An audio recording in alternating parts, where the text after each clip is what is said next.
What is going on, peasants? My name is JB, and I'm back here today with my draft analysis for APA Academy Season 2. So this is going to be a really fun time. Shout out to all the coaches, all the admins, and everybody. So just go check out all the links down in the description, all that sort of stuff.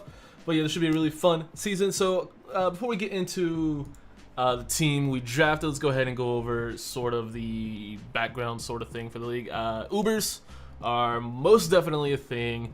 There were 24 coaches, and they're doing like, basically it's a sort of a team thing. So it's sort of like PGP or I forget what it's called, DSL, whatever. DPL, the Premier League thing, where like you draft a team and then your team plays the other teams, and then whatever. It's basically 3 teams of 8, and we're gonna be like competing against each other. My team I was drafted by Aaron. Our team is me, Aaron, obviously, Lux, Mid, Roots, Alex, Cool Rocket, Shy Guy, Blinn, and I think that's everyone. Aaron, Lux, me, Root, Blinn, Alex, Mid, and Shy. So yeah, that's our team that we're gonna be. So we won't be playing any of those people, but we will keep playing everybody else. So that's how that's going. Anyway, we ended up with second pick, and we actually had a really good draft position as a team. I believe we had like 4 of the first 5 picks, and I think everyone other than one person was like in the top 12 of the draft order. So we had a really good draft position as a team, so that was really cool.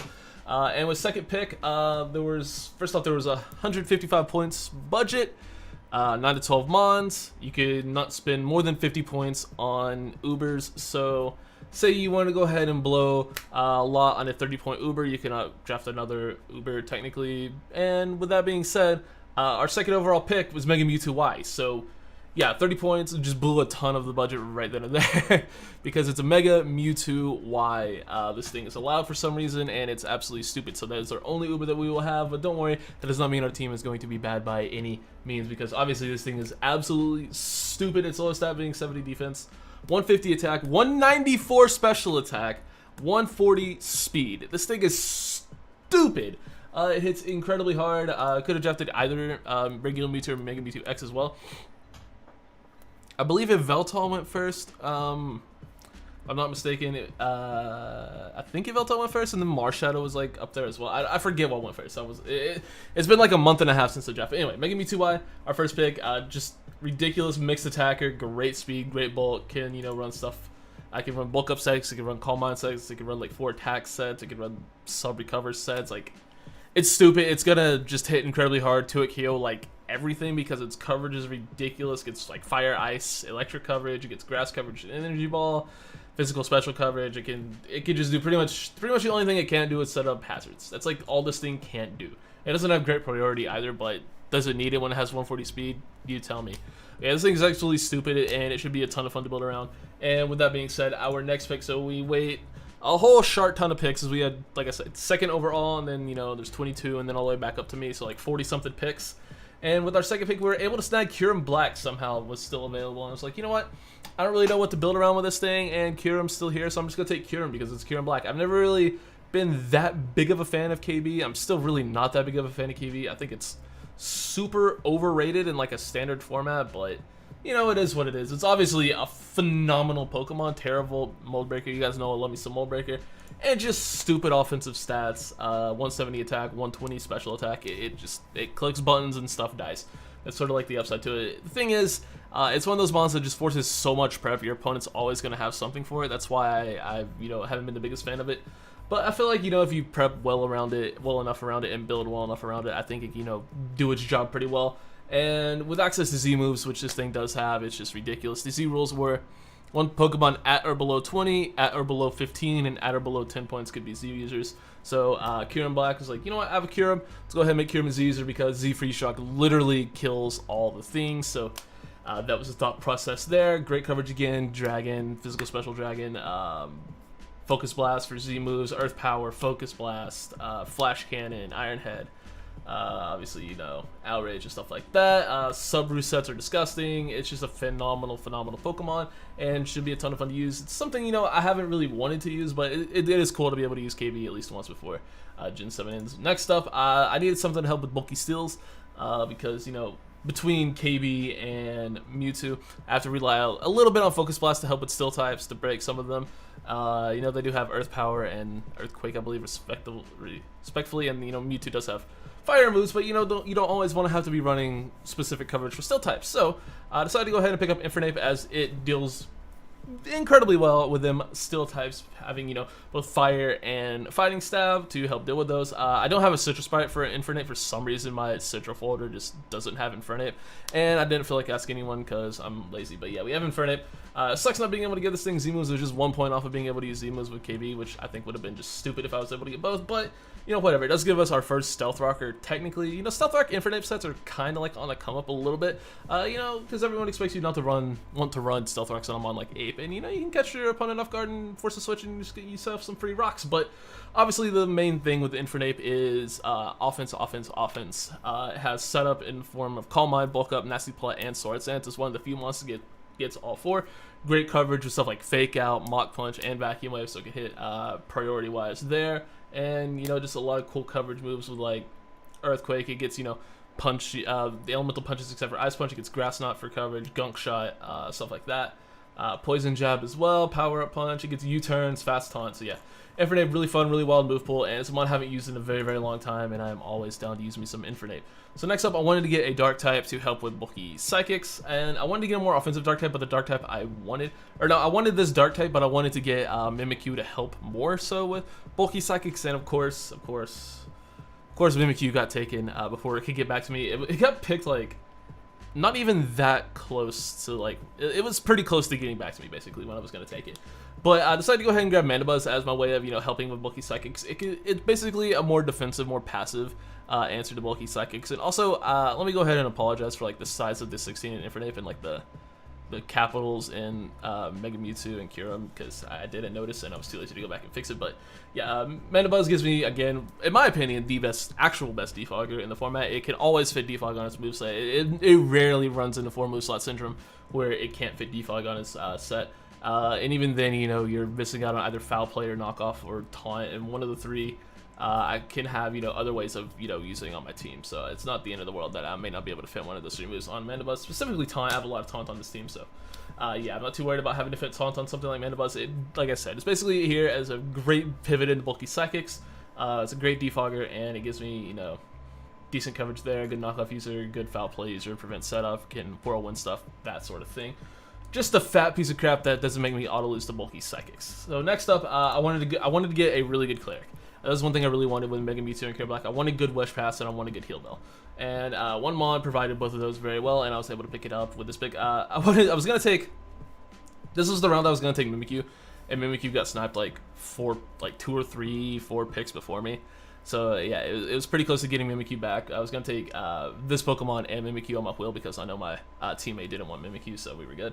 Oh, also I wanted Alolan Muck, but my teammate went AFK for like 8 hours, and so they made the executive decision to snipe me and take Alolan Muck from me. So that was a feels bad, man, and you're not allowed to trade with your teammates. So yeah, that's a little bit unfortunate that it be your own people that snipe you sometimes, because this team would have looked great with Alolan Muck, as, you know, the job that Mandibuzz was having to do. But, you know, Mandibuzz does that job good enough. But anyway, this pick, like I said, I wanted a bulky water, I wanted a Cleric, and I wanted good Heal Bell stuff in Wish Pass for Mega Mewtwo and KB. So we ended up with Vaporeon. Vaporeon is one of my absolute favorite bulky waters. It's so reliable at what it does. Wish Pass, Heal Bell, Water Immunity with Water Absorb. Hits very hard, underrated offensively because it has 110 special attack. You never really invest in it, and it still just does damage with Scalds and stuff. It can phase stuff with Roar. It could, you know, spread Toxic around. It's just a great, very reliable bulky water. Very reliable Cleric, and it's a Pokemon I'm very comfortable with and very happy to be using again. It's another one of those mons harkening back to like my last couple of draft analysis, like UPBA and ICBA, where I've drafted mons from the UBLD League that I want to give, you know, a little bit of a redemption arc to, and that is 100% what we're doing here with Vaporeon. Got to get that Mon redemption arc as well, so that's what we're going for here. And now our next pick, this is where the snipes started. I hadn't really been sniped at all at this point, and so I wanted Drapion. I was gonna pair Drapion with Mandibuzz to have, you know, double dark, because I wanted T-Spikes. I wanted, you know, an offensive dark type as well. And like I said, I wanted MEWTWO. So the fairy I wanted got sniped, and then like all the fairies started going off the board that round. So I literally had to take this mon, or I would not have had a fairy that wasn't like Wigglytuff or Clefairy. And you know your boy ain't about that. I want something that can at least help me. And this is, thankfully, is a Pokemon I have been wanting to grab for so long.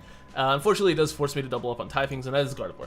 It does force me to double up on typings, like I said, with Mega Mewtwo, which is a bit unfortunate, but I think this thing provides enough team support that it can be warranted, and like I said, I would not have had a reliable fairy, period, had I not taken Gardevoir, so... You know, it's like a double-edged sword. You win some, you lose some. And Gardevoir is going to be our fairy for the squad. It gives me, you know, great abilities. Trace and Synchronize are both very good abilities. Specifically, Trace is just a really annoying ability that you have to deal with. But this thing, again, provides just a ton of support with stuff like Destiny Bond in niche sets. Encore can be very annoying. I've seen Encore put in a ton of work lately. Heal Bell, Healing Wish, Memento, just a lot of team support in that regard. It can run dual screens, can run Taunt, can run Trick Room. If we really want to do some weird shit with Trick Room, I don't know why I would ever do that with a team this fast, but you know, like I said, Taunt, Willow, stuff like that. Just a great mon. It gets Wish Passing as well. It has a low HP stat, but it's a secondary Wish Passer, secondary Cleric, and with stuff like Heal Bell, or a Healing Wish, excuse me, and Memento, you know, you guys know I love me some Memento, so... yeah, just a really cool mon, really fun mon, and when all else fails, you can just slap a Scarf or a Specs on this thing and do a ton of damage because it has great special attack.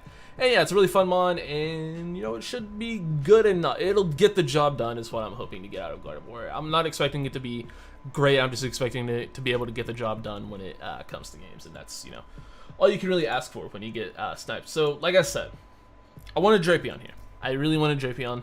But again, it got taken right before, like, I wanted it, like, it and, what's it called? It and, MEWTWO went, no, MEWTWO went the round before, and then Drapion went on the way back up to me. So, yeah, I got pretty sad, so unfortunately we're gonna end up with Mandibuzz being our only Dark-type, spoiler alert. But, I really needed more hazards, because at this point in the draft, Infernape is my only Rock Setter, and I need to fix that, so we decided to go ahead and grab Fortress here. Fortress is super passive, but it was again a situation where I kind of really need something to help, you know, with hazard control, or I'm not gonna have anything with as many coaches as there were. Budget was really not an issue for anyone. I'm pretty sure I still have like 15 to 20 points left after the draft, so like budgets weren't an issue. It was just like the mons that were left in like higher tiers did nothing for me. Like Blacephalon went super late, Xurkitree, you know, stuff like that. Not Xurkitree. You know, just stuff that, like, cool mons, like Salamancer, Infernape, or not Infernape, Salamancer, like, Dragonite, or stuff like that. Just whatever was left in the super high tiers did not help me at all, so it was like, everyone was just trying to take, like, low-tier utility mons, it felt like, towards the middle of the draft, and everything was getting taken, so, like, I feel like I needed to take Fortress, or I would not have anything to control hazards. The big selling point for Fori is Slow Volt turn, or Slow Volt switch, and hazard control. Rapid Spin, Spikes, Toxic Spikes, Stealth Rocks. It gets all three. So it's really good hazard control mon. It's really passive though, really susceptible to taunt, so you might have to see some mental herb sets coming in. But, you know, Custom Explosion is always fun too if we can, you know, manage to pull that off with Sturdy. You know, it gets Earthquake, like I said, it gets Explosion, Volt Switch, stuff like that. It's here for hazard support when we need it, and a sort of good Steel type. It can Gyro Ball, faster stuff, but you know, I don't really expect it to be doing much in terms of being a Steel type. It's mainly just here as hazard support. Next up, I wanted another more offensive mon, and another mon that can, you know, sort of take advantage of, I don't know what I wanted to take advantage of. My mind just blanked. But anyway, we went ahead and took Tornado Psy. Tornado Psy was still there. I was looking at my boy Staraptor, but I'm like, you know, Staraptor is pretty cool. Staraptor is really cool. But Tornai, though, it's a better Z user, which this is our second Z user of the squad because it's at or below 15 points was the qualifier, and it is 11 points. So Tornai, great Z user, great spammable moves like Focus Blast, Hurricane, Heat Wave, Grass Knot, all usable Z options. Prankster Taunt, Prankster Defog, Prankster Tailwind, Fast U-Turn. Just gives me another offensive, fast threat and a speed tier in between Infernape and KB. Sort of, it's basically the same speed tier as Infernape, but you know, the big thing is it does outspeed base 110, which is pretty important. So that's pretty cool. Tornai is a mon I've used way long time ago, back in like the PBL days. So if you remember that, like, you're an OG JB fan, and I respect you. But yeah, that's pretty cool. And yeah, Tornado should be a ton of fun. So next up, I was, just looking for really anything. I've pretty much had like the end of my draft planned out, so I was just looking for something really fun with like my remaining picks. And I went ahead and grabbed something that I was pretty sure wouldn't get back to me. So I'm like, you know what, this one looks like a ton of fun. And hopefully I can, just, do some wacky stuff with it and just win a game with it one week. And you already know. Shout out to Calpat, shout out to Under the Radar. We drafted our boy Linoon. Linoon, it does one thing, and it does one thing very well. Gluttony, belly drum, win. Need I say more? Gluttony 50% berry, obviously. Belly drum, win. E-speed, play rough, gonk shot, stomping tantrum, shadow claw, throat chop, whatever you need. It's got, basically, you run belly drum, you run extreme speed, you run 2 more coverage moves for stuff you need to kill, and you win with Linoon. And that's exactly what we're gonna be doing next. So I decided to go ahead and grab Magnezone. There were really no other electric types, period. I mentioned Xurkitree earlier. That's because I wanted Xurkitree, and it got taken like somewhere in these 3 rounds. So I was pretty upsetty spaghetti about that. But Magnezone does give me another Steel type, which is nice. It gives me more offensive Steel types. So it still provides a Fairy Resist, which is nice for the squad. But it gives me something that can actually sort of hit bulky Fairies. Because at this point, with my team, bulky Fairies kind of just sit in front of my team and don't die. So after relying on like hitting gunk shots with Infernape or Linoon or Z moving them with Fori or KB, which takes away from them wanting to do, specifically KB taking away from it doing what it wants to do more so in like a potential matchup or whatever. But yeah, Magnezone just gives me another way of dealing with bulky fairies, hitting incredibly hard with stab flash cannons and stuff like that. Trapping annoying opposing steals is always nice as well. And yeah, slow volt switch is always nice. We have a decent amount of pivot, not a ton. We have Magnezone, Torn, Fori, Mandy, Infernape. So I guess we have a good amount of pivoting, so not the end of the world. So next up, we have our last 2 picks. And you may notice at this point, I don't have a ground type. And of course, every ground type I wanted got taken. Rhyperior, Rhydon, Seismitoad, all gone. I was real sad, specifically about Mudsdale. Mudsdale got taken, I believe, like 4 picks before I took Linoon, and I was gonna take Mudsdale that round or something like that. I'm pretty sure I got taken like around it. Like I was gonna take Mudsdale the round I took Linoon, I'm pretty sure. But of course, I can't have my horse. Why would I be able to have my horse? That's just unfortunate. But so I decided if I'm gonna be stuck with 2 mediocre ground, or if I'm going to be stuck with a mediocre ground type, I might as well be stuck with 2 mediocre ground types. So the first one we took was Golurk. Golurk is a really cool mon. It's a mon I've wanted to try for a while. Gives me a ghost type, which is always nice to have on a team. Being able to switch into those normal type hits, because right now I don't have the best normal switch ins, because Magnezone doesn't exactly like taking a ton of physical hits, and Fori is super passive, so it just provides more setup for potential setup normal types. But I have the best setup normal type right here, but it's whatever, you know what I mean. But yeah, it gives me just a ghost resist, or a ghost type, give me a normal immunity. Bro, I'm talking so much, these words just stop working, I'm sorry. But yeah, cool move pool, gives me another Stealth Rocker, gives me, like I said, a ghost type. I've said it 17 times, and just a really fun offensive move pool. Hopefully you can pull off like a Rock Polish 3 attack set and just get a bunch of kills with Golurk. That'd be really cool. And then last but certainly not least, I already said I wanted I might as well be stuck with 2 mediocre ground types, and I needed another ground resist. And boys, I am so happy to say I was able to draft this Pokemon before Sword and Shield comes out. We got Torterra. For those of you who don't know, Torterra holds a special place in my heart as like one of my 3 all-time favorite mons, and I am very happy to be using this. It is our 3rd and final Z user. I debated going with Gardevoir. I could have gone with Gardevoir. Gardevoir is probably a more reliable option, but you know what? Fuck it. Torterra's fun. Let's go with Torterra because, like I said, special place in my heart. It's my boy. I love this Pokemon to death. It's so cool looking. I don't even know why. I just love this mon. But it gives me a Stealth Rocker, gives me a very good Edgequake resist, which my team sort of didn't have the best ways of dealing with. It gives me a phenomenal resist to both of those there. And again, a really fun move pool. It gives me Rock Polish, it has SD, offensive. Torterra is no joke. It has a good attack stat. Z Woodhammer, watch your switching unless you have Sap Sippers. So yeah, this is my final squad for APA Academy Season 2. This is most likely going to be my final Draft League in in Sun and Moon. I'm pretty sure. I don't think I'm gonna have another one come up. I mean, I'm already. I think this has been announced. Like, I've been announced on Twitter for BBL. So yeah, that's happening simultaneously. Jesus, words are hard. So yeah, those are like gonna be my last two for Sun and Moon. But I'm gonna have some like other projects to like bridge the gap. Hopefully, we should. But yeah, with Draft League sort of dying down here, I am gonna be looking into bringing some other content to the channel and bringing some content back to the channel, if you know what I mean. D&D. But yeah, it should be a good time. And yeah, this is a really fun team. And let me know what you guys think of the squad. Let me know what you guys think of the draft down in the comments. And I will see you all for week 1, a week from today. So thank you guys for watching. I'll see y'all then. Peace.